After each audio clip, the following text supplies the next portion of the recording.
श्री गणेशाय नमः। श्री परमात्मने नमः। कृष्णाय वासुदेवाय हरे परमात्मने प्रणतक्लेशनाशाय गोविन्दाय नमो नमः।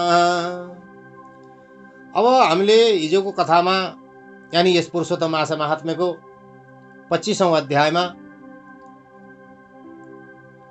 राजा दृढधनुवाले सोध्नु भएपछि महामुनि वाल्मीकिले यस पुरुषोत्तम मासा महात्म्यको यो पुरुषोत्तम मासको व्रत बस्नेहरूले उद्यापन कसरी गर्नुपर्दछ भन्ने उद्यापन विधि बताउनु भएको कथाको बारेमा हामीले चर्चा गरेका थियौं। अब आजको कथामा हामी पहिला मूल पाठ गरेर अनि त्यसपछि कथा गर्छौं।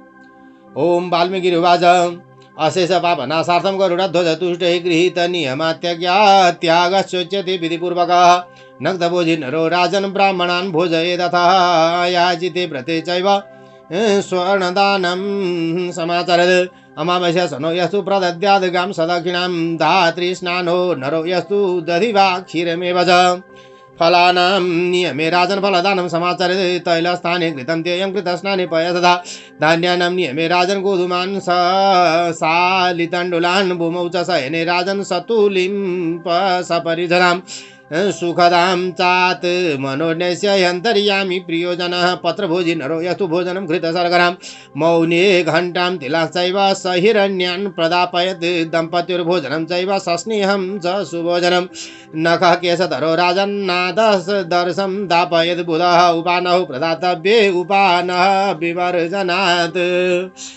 लवणस्य परित्यागे दातव्य विधिना रसाः दीपदाने नरो दद्यात् पात्रयुतं च दीपकम् अधिमासे नरो भक्त्या सवैकुण्ठे वसे सदा दीपं च सकृतं ताम्रं काञ्चनी वर्ति संयुतं फलपात्रं प्रदेयं स्याद् व्रत सम्पूर्ण हेतवे एकान्तरूपवासे च कुम्भानष्टौ प्रदापयेत् सवस्त्रान् काञ्चनोपेतान् मृण्मया नथ काञ्चनान् मासान्ति मोदकान् 30 शत्रुपाहन संयुतान् अनड्वांस प्रदातव्यो धौर्यस्तु दुरीक्षमः सर्वेषामप्यलाभे च यथोक्तकरणं विना द्विजवाक्यं स्मृतं राजन् सम्पूर्णं व्रतसिद्धिदम् एकान्येन नरो यस्तु मलमासं निषेवते चतुर्भुजो नरो भूत्वा स याति परमां गतिम् एकान्नान्ना परं किञ्चित् पवित्रमिह विदधे एकान्ना मुनयः सिद्धा परं निर्वाणमागतादिमासे नरो नक्तं यो भुङ्क्ति स नराधिपः सर्वान् कामान् अवाप्नोति नरो नैवात्र संशयः पूर्वाण्ये भुञ्जते देवा मध्याह्ने मुनयः सदा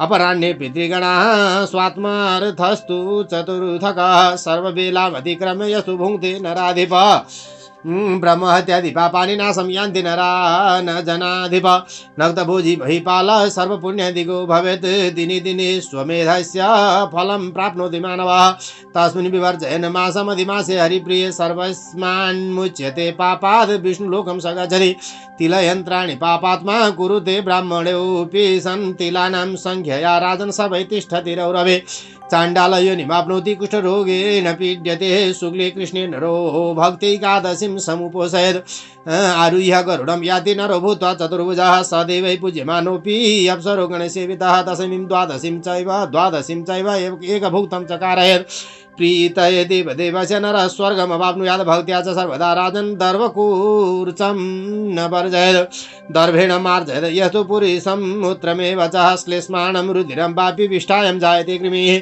पवित्रा परमा दर्भा दर्भहीना वृथा क्रिया दर्भमूले वसेत् ब्रह्मा मध्ये देवो जनार्दनः दर्भाग्रे तु ह्युमानाथस्तस्मात् दर्भेण मार्जयेत् न दर्भानुच्छरेत् शूद्रो न पिबेत् कपिलापयः पत्रमध्ये न भुञ्जिता ब्राह्मपत्रस्य उपदे नोच्चरेत् प्रवणं मन्त्रं पुरुडासं न भक्षेत् नाशनं नोपजीवितं च नाचरेत् वैदिकीं क्रियां निर्विद्याचरणं कुर्वन् पितृभिः सह मज्जते पतन्ति नरके घोरे यावदिन्द्राः चतुर्दशः कौकुटिं योनिं सुकरिं वानरीं सवाहाय एतस्मात् कारणात् शूद्रः प्रणवं वर्धय सदा नमस्कारणं विप्राणं शूद्रो नश्यति भूमिपः एतत् कृत्वा महाराजा परिपूर्णं व्रतं चरेत् अथ दक्षिणां वापि नरकं यान्ति वै नराः कार्यं व्रतं तु विधिवत् सर्वेण सर्वदैवैः व्रतक वैकल्यमासाद्य यन्धकुष्ठि प्रजायते धरापराणं वचन नरोत्तमा दिवो कसां वै पदमाप्नुवन्ति नुलङ्घयद् भूपवचांसि तेषां श्रेयोभिकामी मनुजः विद्वान् इदं मया धर्मरहस्य मुक्तं श्रेयस्करं पापविमर्दनं च फलप्रदं माधव तुष्टि हेतु पठेच्च नित्यं मनसोऽभिरामं यः शृणोति नरो राजन् पठते वापि सर्वदा स याति परमं लोकं यत्र योगीश्वरो हरिः। श्री बृहन्नारदीय पुराणे पुरुषोत्तम मास महात्म्ये श्री नारायण नारद समाधि गृहीत नियम त्यागो नाम षड्विंशतितमः। कृष्णाय वासुदेवाय हरये परमात्मने प्रणत क्लेशनाशाय गोविन्दाय नमो नमः।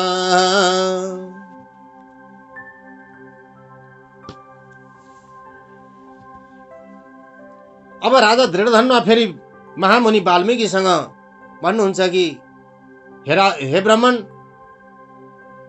अब यस पुरुषोत्तम मासको व्रत लिँदाखेरिमा जसले जो त्यागेका थिए अब त्यो पुनः त्यसलाई सुरु गर्नको लागि अब के गर्नु पर्दछ, त्यसका नियमहरू के छन् भनेर सोध्नु भएपछि महामुनि वाल्मीकि राजा दृढधन्वासँग भन्न लाग्नुहुन्छ कि हे राजन, रात्रिमा मात्र एक छाक खाएर व्रत बसेका मनुष्यले समाप्तिमा जाने ब्राह्मणहरूलाई भोजन गराउनु पर्दछ, त्यसपछि त्यो नियम पुग्दछ र नमागिकन जसले जो जति प्राप्त हुन्छ त्यति मात्रै खाएर व्रतमा रहेका छन् त्यस्ता व्रतीले व्रतको अन्त्यमा सुन दान गर्नु पर्दछ। जुन व्रतीले औँसीका दिन मात्रै खान्छ उसले दक्षिणा सहित गाई दान गर्नु पर्दछ। जो व्रती अमला भिजाएको पानी मात्रै खाएर व्रत बस्दछ भने उसले व्रतान्तमा दही अथवा दूध दान गर्नु पर्दछ। फल मात्रै खाएर व्रतमा बस्ने नियमीहरूले व्रतीहरूले अन्तिममा फलदान गर्नु पर्दछ र तेल नखाने नियम बारेको भए व्रतको समाप्तिमा घिउ दान गर्नु पर्दछ र घिउ छोडेको भए दूध दान गर्नु पर्दछ। हे राजन, कुनै पनि अन्न त्याग गरेको नियम भए अन्त्यमा अन्नदान गहुँ चामल इत्यादि जनि दान गर्नु पर्दछ। भुइँमा सुत्ने नियममा बसेको भएदेखि व्रत समाप्तिमा एउटा शय्या दान गर्नु पर्दछ र जुन मनुष्यले पातमा या टपरीमा मात्रै पातका पात्रमा मात्रै खाएर गरेको नियम छ भनेदेखि अन्तिममा ब्राह्मणहरूलाई भोजन गराएर घिउ चिनी दान गर्नु पर्दछ। नबोलिकन बस्ने नियम गरेको छ भनेदेखि सुन सहितको घण्टा र तिल दान गर्नु पर्दछ अनि ब्राह्मण दम्पतिहरूलाई प्रेमपूर्वक भोजन गराउनु पर्दछ। हे राजन, नङ केस नकाट्ने नियम राखेको भए व्रतान्तमा ऐना दान गर्नु पर्दछ र जुत्ता नलगाउने नियमको भए जुत्ता दान गर्नु पर्दछ। नुन त्यागको भए रस दान गर्नु पर्दछ। षड्रसहरू भए महिनाभरि दीप दान गरेको भएदेखि बलिरहेको बत्ती सहितको जनि दियो दान गर्नु पर्दछ। जो मनुष्य पुरुषोत्तम महिनामा भक्तिपूर्वक नियमहरूको पालन गर्दछ त्यो मरेपछि सदा सर्वदा वैकुण्ठको वास हुनेछ। व्रतान्तमा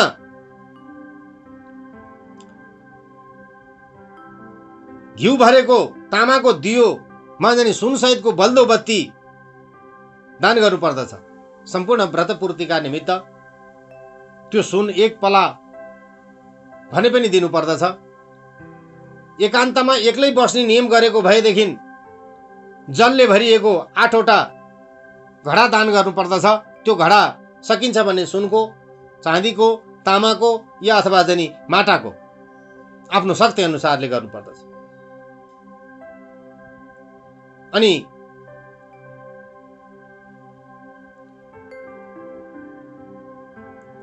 ती घडामा वस्त्र सहितको हुनु पर्दछ, वस्त्रले बेरिएको हुनु पर्दछ र महिनाको अन्त्यमा छाता जुत्ताले सहित 30वटा जनि लड्डु दान गर्नु पर्दछ। व्रतान्तमा भारी बोक्न सक्ने किसिमको एउटा जनि गोरु पनि दान गर्नु पर्दछ। यी सबै वस्तु नमिलेमा अथवा बताए बमोजिम गर्न असमर्थ भएमा हे राजन, सम्पूर्ण व्रतको सिद्धि दिनेवाला चाहिँ नि वैदिक ब्राह्मणको वचन भनिएको छ। द्विजवाक्यम स्मृतम राजन सम्पूर्ण व्रत सिद्धिदम एकान्येन नरो यस्तु मलमासम निसेवते। यदि यो बताइएको नियमहरू पालना गर्न सबै दिने पालना गर्न असमर्थ छ, बताइएका दानहरू गर्न असमर्थ छ भनेदेखि वैदिक ब्राह्मणलाई सोध्ने र ब्राह्मणको वचन लिएर ब्राह्मणले जे गर्नुहुन्छ, जे गर भन्नुहुन्छ र त्यही गर्नुपर्छ, व्रत पूर्ण हुन्छ। त्यस्तो किसिमको मनुष्य अनि जुन मनुष्य दिनमा एकपल्ट मात्र खाएर पुरुषोत्तम महिनाको सेवा गर्दछ भनेदेखि त्यो जनी मरिसकेपछि 4 हात भएको भएर जनी प्रेम गतिमा प्राप्त हुन्छ। यस लोकमा एक साग मात्रै खाएर बस्ने व्रत जतिको पवित्र व्रतहरू कुनै पनि छैन।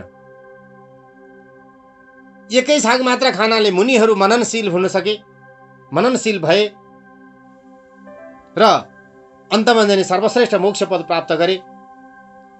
पुरुषोत्तम महिनामा जो मनुष्य रात्रिमा मात्रै भोजन गर्ने गर्दछ त्यो जनी परजन्ममा गएर राजा भएर जन्मनेछ, राजा हुनेछ। जो मनुष्य चाहेका इच्छाहरू प्राप्त गर्दछ यस कुरामा अलिकति पनि सन्देह छैन। किनकि देवताहरू दिनको पहिलो भागमा खाने गर्नुहुन्छ, मुनिहरू दोस्रो भागमा खानुहुन्छ र पितृहरू तेस्रो प्रहरमा खानुहुन्छ। त्यसकारणले मनुष्यहरूका लागि चौथो प्रहर उत्तम मानिएको छ। हे राजन, मनुष्य सबै बेला त्यो प्रथम प्रहर देवताले खाने बेला, दोस्रो ऋषिमुनिहरूले खाने बेला र तेस्रो पितृहरूले खाने बेलालाई छोडेर चौथो प्रहरमा मात्रै मनुष्यहरूले खाने गर्नुपर्दछ। हे राजन, त्यसका जनी समस्त ब्रह्महत्या आदि पापहरू पनि नाश भएर जानेछन्। राति मात्रै खाने मनुष्य चाहिँ अरू समस्त पुण्य कार्यमा कार्यका जनी पुण्यहरूमा भन्दा पनि अधिक पुण्य प्राप्त गर्नेवाला हुन्छ।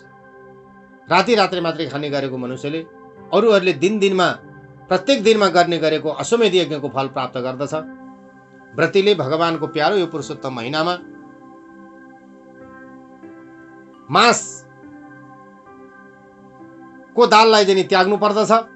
पुरुषोत्तम महिनामा मांस नखाने व्रती मरिसकेपछि सबै पापबाट जनी मुक्त भएर सरासर विष्णु लोकमा जान पाउँदछ।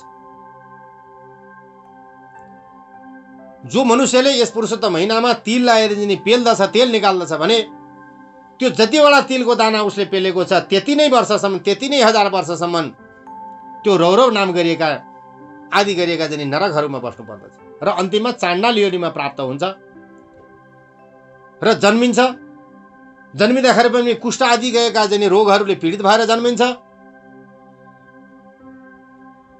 जो मनुष्य शुक्ल पक्ष वा कृष्ण पक्षमा भक्तिपूर्वक श्रद्धापूर्वक एकादशीको व्रत उपवास गर्दछ, भोकै रहेर गर्दछ भनेदेखि त्यो मनुष्य पछि चतुर्भुज भएर जाने गरुडमा चढेर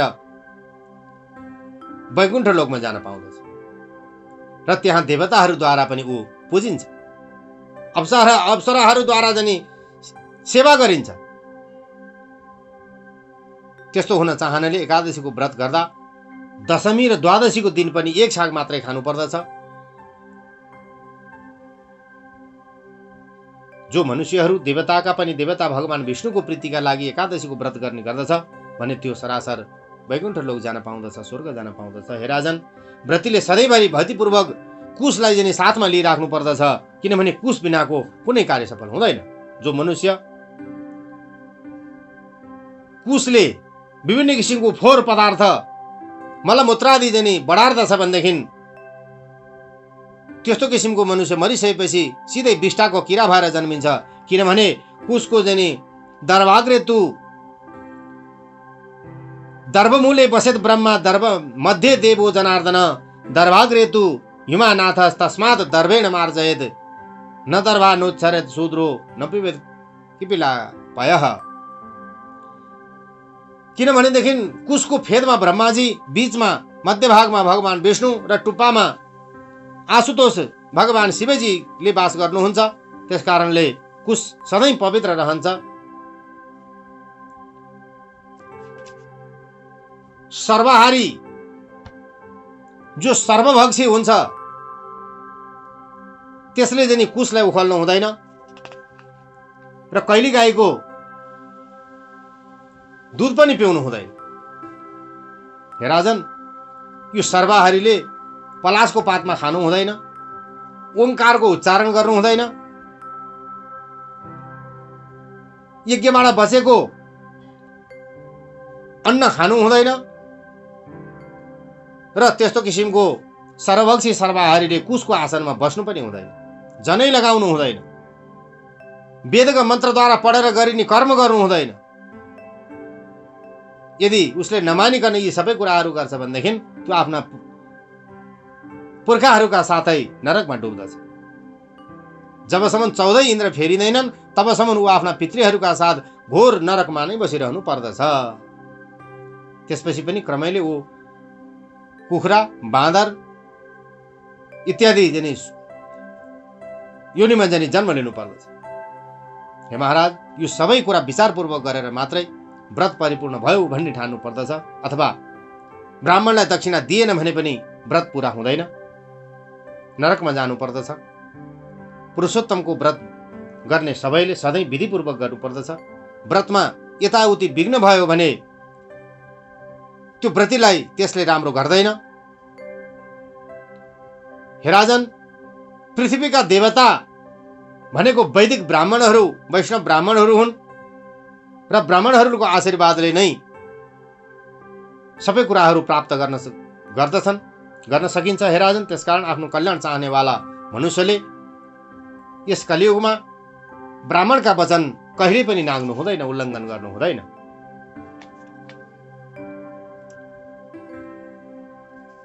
धरामराणाम वचने नरोत्तमा दिवौ कसाम वै पदमाप्नुवन्ति नो लङ्घयत भूप वचांसि तेषां श्रेयो भिकामी मनुजः स विद्वान् इदं मया धर्म रहस्य मुक्तम श्रेयस्करं पाप विमर्दनं च फलप्रदं माधव तुष्टि हेतु पठेच्च नित्यं मनस्वभिराम। यो कल्याण गर्ने अनि पाप हार्ने, उत्तम फल दिने, मन प्रसन्न पार्ने सुनिरहँ जस्तो धर्मको रहस्य मैले तिमीलाई बताएँ।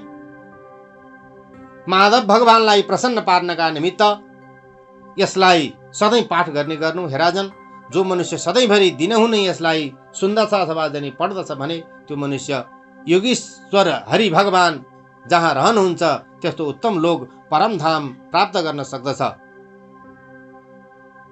भनेर जनि भनी बताइरहनु भएको छ भन्नेसम्मको कथा यस पुरुषोत्तम मास महात्माको 26औं अध्यायबाट यथाशक्ति वर्णन गरियो। श्री हरे नमः। ओम कृष्णाय वासुदेवाय हरे परमात्मने प्रणतक्लेशनाशाय गोविन्दाय नमो नमः।